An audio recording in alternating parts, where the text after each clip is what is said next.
मंगवाऊं आपके लिए? नहीं, पानी की क्या ज़रूरत बड़े है। गुस्से में नजर आ रहे हैं। नहीं, कोई ऐसी बात क्या हुआ भाई? हम कुछ भी नहीं, पेश हुए हैं अदालत में। इतनी लंबी चौड़ी तो बाहर बड़े दावे हो रहे थे, बड़ी बातें हो रही थी कि जी रजब भट्ट अंदर जाए तो चुटकियों में वापस आ जाता, फिर मानते हम आपको कि आपने कोई आधा पौना घंटा तो लगवा दिया अदालत में उसका। डेफिनेटली जी, देखें ये तो सिर्फ सोशल मीडिया पे अपना फेम मेंटेन करने के लिए, सारी चीज़ें करने के लिए एक अदालत इन्होंने अलग सोशल मीडिया पे लगाई हुई है। तो सोशल मीडिया की अदालत और चीज़ है, वो आपको वाह तो दे सकती है जी। लेकिन इंसाफ तो आपको असल अदालत नहीं देना है। तो उसमें तो वही चीज़ें होनी है जो हक़ाइक़ पर मबनी और कानून के मुताबिक होनी है। और अदालत ने पूरा सुना है हमें भी, और उन्होंने हमें मौका दिया कि आप नेक्स्ट डेट ऑफ हियरिंग पे अपने आर्गूमेंट करें। आज हमने पावर ऑफ अटार्नी दिया है, अब 27 के लिए इसको अदालत ने एडजर्न किया है, इंशाल्लाह 27 को पेश करेंगे। अच्छा, जहाँ पे हम रजब भट्ट की एंट्री देखते हैं वहीं पे मैं आपकी एंट्री भी देख रही हूँ, लेकिन हमें सलमान की एंट्री नज़र नहीं आ रही। क्या वजह? सलमान की तरह गया सारा केस तो सलमान का था, वो नज़र नहीं आया इस केस में मुझे। हाँ, इसी को तो कहते हैं ना कायदे आज़म का कमाल। कायदे आज़म का कमाल हो गया। कायदे आज़म ने फरमाया था ना कि मेरी ये तस्वीर रख लो अपने पास, हाँ, जब मैं नहीं होऊंगा तो ये तस्वीर जिसको भी दोगे तो आपका कोई काम नहीं रुकेगा।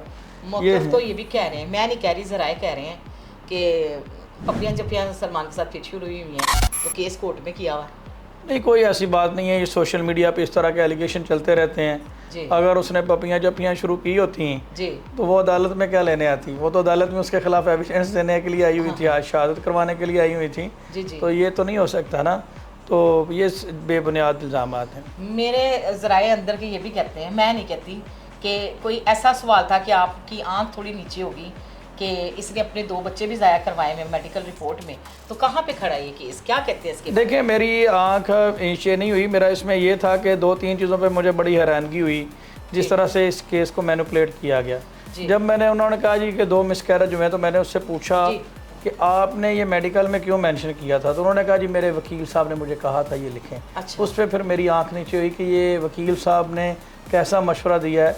अब आगे आप खुद ही समझ सकते हैं कि वकील इनके हैं और फेवर में उनकी चीज़ें लिखवा रहे हैं, तो उसकी क्या वजह है। या डॉक्टर ने, उन्होंने कहा कि डॉक्टर ने उसमें मैनिपुलेट किया चीज़ों को। अब कोई भी विक्टिम, रूबी देखें, खुद अपनी बुराई तो नहीं ना करेगा, बिल्कुल बिल्कुल। खुद ऐसे तो नहीं कहेगा कि जी मैंने बच्चे गिराए हुए हैं। तो उसने बताया कि मैं तो एक इलिटरेट लेटी हूँ, मुझे इस चीज़ का आइडिया नहीं है, मुझे जैसे इन्होंने कहा मैंने लिख लिया। अच्छा, कोई ऐसा कानून नहीं है, आपस की बात है, बैठे हुए चिट चैटी है ना, कि इन्ना दोवां दी शादी करा दो, यानी सलमान दी ते आयशा दी नहीं, तो वो सारा खिलर नहीं, वो तो कहता है, वो तो कहता है मैं 10 लड़कियों को रोजाना मिलता हूँ, मैं 10 से निकाह कर लूँ। अच्छा, वो ये कहता है 10 लड़कियों को मिलता है? वो तो यही कहते हैं ना कि जी मैं 10 से तो फिर मिलता हूँ। मैं यहाँ पे फिर कोई और बात करूंगी तो कहेंगे ये बोलती है। मैं तो फिर ये कहूँगी कि शहजाद हकीम लोहा पार की कोई मजूम टंटन इस्तेमाल करता होगा, फिर वो रोजाना 10 लड़कियों को मिलता होगा। चलो शोबाजी है ना, कुछ भी बंदा कह दे। चलो, लोहा पाड़ हकीम जो है वो आपने देखा कैसा नाम है कि आप कहीं बैठ के नाम भी नहीं ले सकते। जी। फिर वो जेल की सैर कर रहा है तो ये भी कर आएंगे। हाँ, वो सैर कर रहा है, वो आगे वापस के नहीं आया अभी? नहीं, वो अभी तक वापस वो आया और उसने बताया कि जेल में उसकी बड़ी अच्छी खातर तवाज़ा हुई अच्छा, है। इज्जत काफी हुई है। एग्जेक्टिव उसके लिए अरेंजमेंट थे, तो इसके लिए भी हम खाली करवा रहे हैं कोट लखपत जेल। अच्छा, करवा रहे हैं खाली? मतलब कोई बड़ा सा कमरा होगा या छोटा वाला ही होगा? नहीं, पूरा एग्जेक्टिव प्रोटोकॉल मिलेगा। बड़ा क्या यूट्यूबर कहते है हैं रामे साहब, ऐसे एंट्री, इतनी सिक्योरिटी, ये वर्दी वाले, ये बाईजी हो रहा है। मैं कहती हूँ कि ये शाहरुख की भी एंट्री ऐसी नहीं होती जैसे रजब भट्ट की एंट्री होती है। देखें रूबी, ये हमारे इदारों की बदकिस्मती है कि जो शख्स मुलज़म है, जिसकी गर्दन पे इधर पुलिस का हाथ होना चाहिए, अगर इसकी जगह पे कोई गरीब आदमी होता, उसको इधर से पुलिस ने पकड़ा होना था, यहाँ से, और पकड़ के आगे लगाया होना था।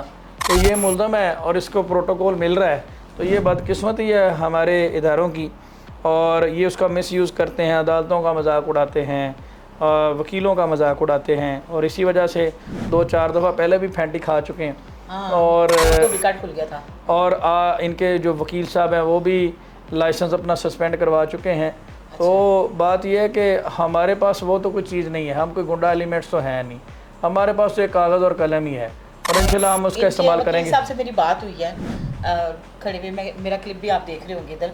वो कहते हैं बस अंदर आए बाएं शाएं, यानी आप आए बाएं शाएं ही करते रहिए 1.5 घंटा या 45 मिनट या 1 आवर, जो भी इतना टाइम लगा। देखें, इनके वकील साहब ने 1 घंटे के, आधे घंटे के आर्गूमेंट किए, जी। लेकिन उनको अभी ये नहीं पता कि पहले एप्लीकेशन दी जाती है फिर आर्गूमेंट किए जाते हैं। ओके। अब जज साहब इसके ऊपर वो चाहते हैं कि खुद ही आज खुद नोटिस लेकर इसका फैसला कर दें। जिस वकील को ये नहीं पता कि आपने अगर चार्ज को रुकवाना है जी। तो उसके लिए 265D की या 265K की एप्लीकेशन आप लेकर आएँ, उसके ऊपर फिर बराबर आर्गूमेंट होते हैं। और यही हमारा अदालत में स्टांस था कि आप विदाउट एनी एप्लीकेशन आकर ऐसे मौला जट स्टाइल में शुरू हो गए। और जो उनके ओपनिंग रिमार्क्स थे अदालत में वो आपने देखें कि अदालत ये नहीं कर सकती, ये उनका पहला जुमला था। अदालत चार्ज फ्रेम, भाई अदालत अब आपसे पूछेगा। ये कह रहे थे अदालत ही नहीं कर सकती, कर सकती है भाई, सारा कुछ अदालत कर सकती है भाई। अब अदालत ने आपसे पूछना है, हाँ। आपसे पूछ के करना अदालत। आप अदालत के सामने हकायक रखें, हकायक रखने के बाद अपने एविडेंस पेश करें, लॉ पॉइंट रखें, उसके बाद कहें कि सर चार्ज फ्रेम होना नहीं बनता, ठीक है, कानून के मुताबिक। अदालत ये नहीं कर सकती। और फिर अदालत में वो खड़े होकर कह रहे थे कि अपने सीनियर वकील के बारे में देखें, मैं तो आज तक किसी वकील के अगेंस्ट पेश नहीं हुआ, मैंने हमेशा ब्लैक कोर्ट की जो सैंक्टिटी है इसको मैंने लेट डाउन नहीं होने दिया। जी जी। और एक हमारे बहुत ही मोअज़्ज़ वकील के बारे में वो कहते हैं जी आपको कानून सीखने की ज़रूरत है। भाई who the hell are you, तुम हो कौन? कानून सीखने की जरूरत, तुम हो कौन? मुझे तो समझ नहीं आ रही ये कौन सी यूनिवर्सिटी से पढ़े हुए हैं, इनको इतना ही नहीं पता कि अदालत में खड़े होकर आप किसी सीनियर लॉयर से आपने मुखातब कैसे होना है। और ये उसे कह रहे हैं कि जी आपको कानून, भाई तुमसे ट्यूशन पढ़ने आए हुए हैं वो, ठीक है। इस जुमले ने मुझे पर्सनली बड़ा इरिटेट किया। अब मैं इनके बारे में बड़ी अच्छी राय रखता था, आपने इससे पहले मेरे इंटरव्यू सुने होंगे, मैंने हमेशा इनको इज़्ज़त दी है, मैं अब भी इनको इज़्ज़त देता हूँ, हालांकि ये इज़्ज़त के काबिल नहीं है, ऑनेस्टली बात है। आप पैसों के लिए इस हद तक गिर गए हैं। हमने तो ये सुना था कि lose the client don't lose the court, ठीक है। आप पैसों के लिए इस हद तक गिर गए कि आप अपने वकला भाइयों के ख़िलाफ़ इस तरह का रवैया इख्तियार करेंगे, इस तरह की ज़ुबान अदालत में खड़े होकर इस्तेमाल करेंगे। आपको कानून सीखने की ज़रूरत है। भाई तुझे किसने कहा, तुझे किसने इस चीज़ का सर्टिफिकेट दिया है कि तू लोगों को अच्छा या बुरा होने का सर्टिफिकेट बांटता फिर? आप अदालत के साथ अपना केस पुट करें, आप अदालत में आएँ, आप अदालत के सामने अपने एविडेंस रखें। खैर उस चीज़ को हमने अदालत में कंटेस्ट किया, रिबट किया, उसके ऊपर हमने अपना मौक़िफ़ अदालत के सामने रखा और अदालत ने भी इनको शट ऑफ कॉल दी। अदालत ने कहा कि लंदन कौंसिल अगर आपने इसी तरह का रवैया रखना है तो मैं प्रोसीडिंग रोक देता हूँ, आप बाहर चले जाएं। अच्छा, जज साहब ने ये बात की कि आप पहले आपस में बाहर जाकर मैच लगा लें, फिर लीगल बात कर लेंगे। तो इंसान में कुछ ज़र्फ़, कुछ बर्दाश्त होनी चाहिए। वो शख्स हमें बताएगा कि कानून क्या होता है जिसके ओपनिंग रिमार्क्स ये हैं कि अदालत ये नहीं कर सकती, जो अदालत को डिक्टेशन दे रहे हैं, जिसका क्लाइंट बाहर निकल के गाने गा रहा है और मैटर उसका अदालत में पेंडिंग है, वो हमें बताएगा। जो अपने क्लाइंट की ट्रेनिंग तो कर नहीं सके, वो मुखालिफ वकील के जो कुलीग हैं उनको जाकर उन्होंने लॉ सिखाना शुरू कर दिया। भाई हम यहाँ पे आपसे लॉ पढ़ने के लिए नहीं आते, हम यहाँ पे अपना केस कंटेस्ट करने के लिए आए हैं, आप अपना केस कंटेस्ट करें। तो उसमें इंशाल्लाह हम नेक्स्ट डेट ऑफ हियरिंग पे, हाल दो रूबी ये केस बहुत ही पिटा हुआ केस है, ठीक है। इसमें हर स्टेज के ऊपर बाबा कायदे-आज़म के ज़रिए से चीज़ें मैनेज हुई हैं। अच्छा। अब हम उनको रिपेयर करने की कोशिश कर रहे हैं, ये बात वो भी जानते हैं।